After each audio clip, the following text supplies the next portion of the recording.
Hi there, Cosmic Family. My name is Jess Leal in this incarnation. So today I'm going to talk about idolatries because, I think I already told you that I am studying Kabbalah, and Kabbalah is the Jewish mysticism, but it has nothing to do with Orthodox Judaism. It's totally different, and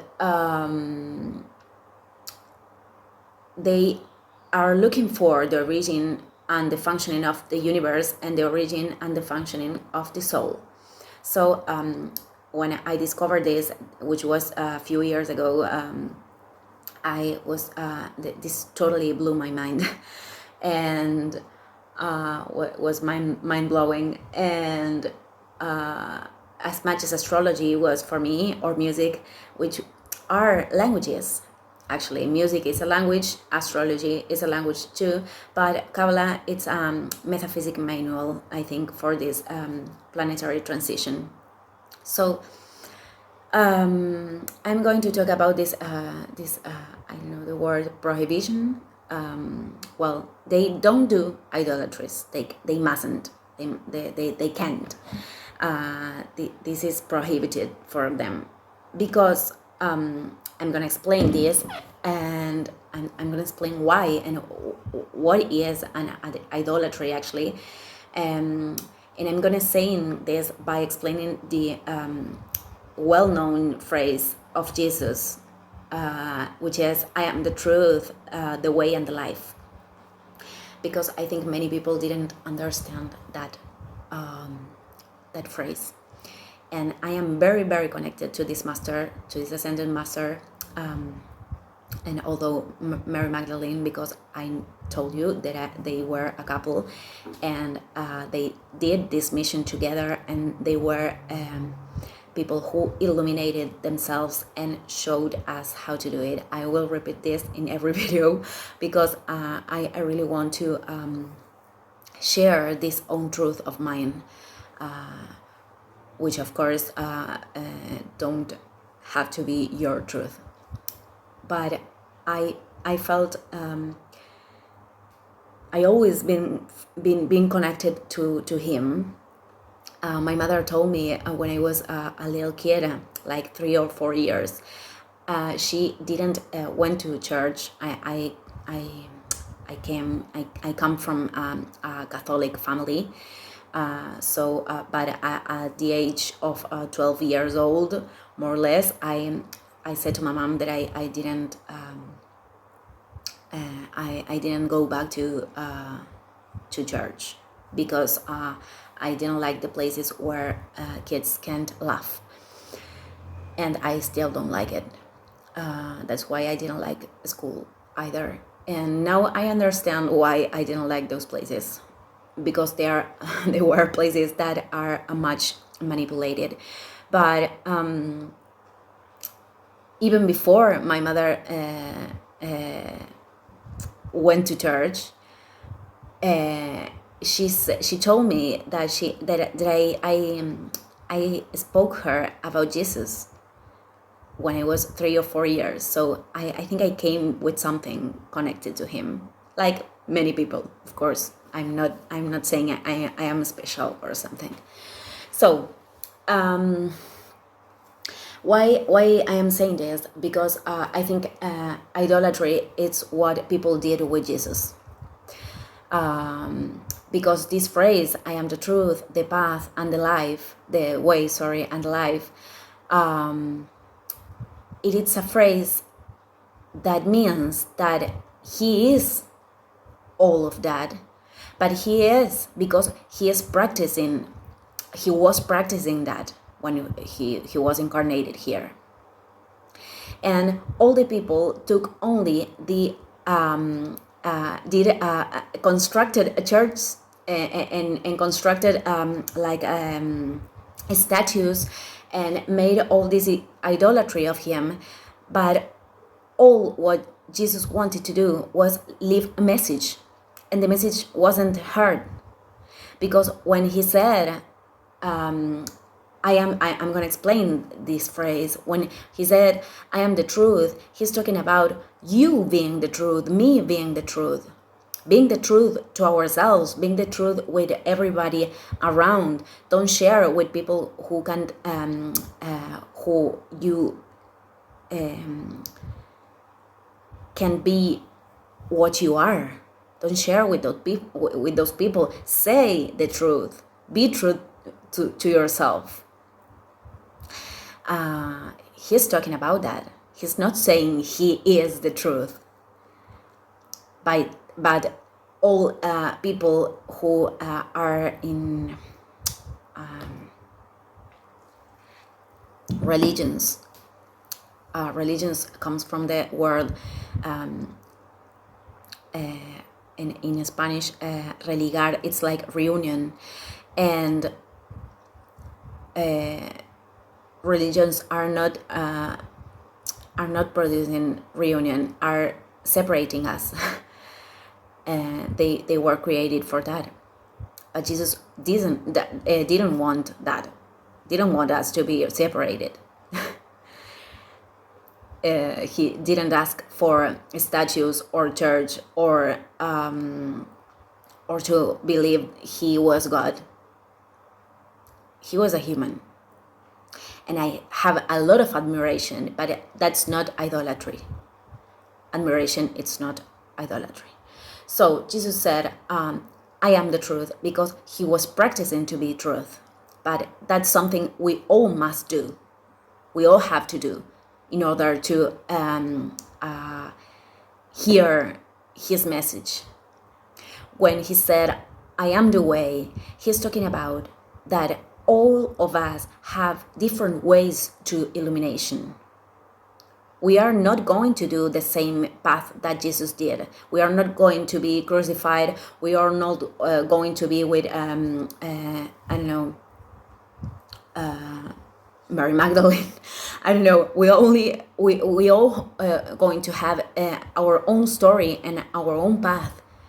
And what Jesus is saying, that he's talking about that there's one point that you will not have any guide, that the only master is inside, and you can't ask for anybody to give you the answers. The path is only yours, and that's being the way.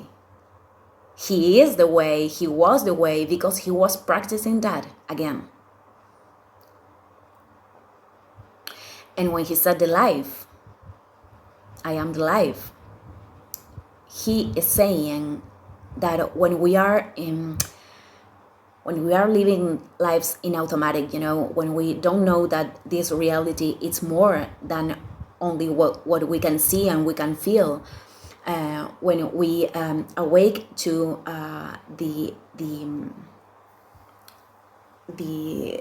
this invisible world operating, and we awake to the purpose we have here, the mission we all have here, because always we are incarnated here to do something. But sometimes in many incarnations, maybe we didn't even were aware of this. So when we are conscious of that, we start to live. Before that, we were like dead people, dead alive. We are not living lives. We are not being live when we are not taking accountability of what this reality is. We're just spending the days, spending the time.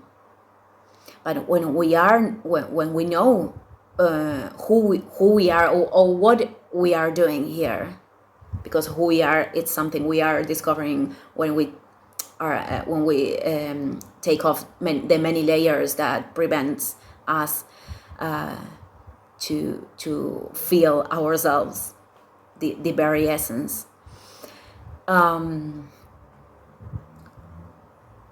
So the life is that, it's to be aware in this material world, on this earth.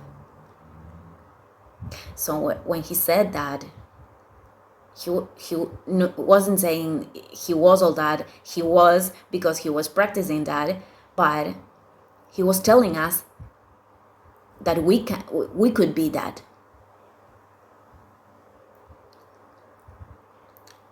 Sorry for my English. I really wish that I could speak a lot of better, but I am. I think I am improving day to day. So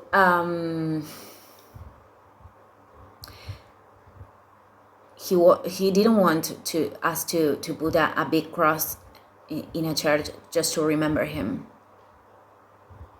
That's ridiculous. That's something we did because we did an idolatry. Idolatry is that. It's only put the man or put the person in a pedestal and forget about all the message they leave us. I'm talking about every ascended master in this earth, on this earth, and many of them were not people that we were very famous. You know, many of them were mystics, were people who live these messages and collaborated with us to keep learning and descending light. But I think Jesus was one of the most misunderstood persons in this world. And I have like this feeling that he didn't want to be remembered by the cross moment either. He didn't came for that. He didn't came for to getting us feeling guilty for him being crucifying. That's not what about love is about. But well, I did want to explain this, and just to say that everything that Jesus said at that time, it was for us to practice, not for make this idolatry to him. He didn't want that. And many people are doing that, but they return to their homes and they are not practicing anything. And that doesn't count. It's the same if you are praying 3 hours in the church and then you come back and you treat your wife in a bad way, or your kids, or you're not being honest, or you're, I don't know, many things, or you are living in your attachments, or you're not doing your inner work. It doesn't matter. So Jesus left these messages just to get us to put that in practice, to reach us, to reach our hearts. And I admire him a lot, but I don't do that idolatry thing. I admire all his mission and all the good things he left. Okay, I will leave it here and see you in next videos. Thank you.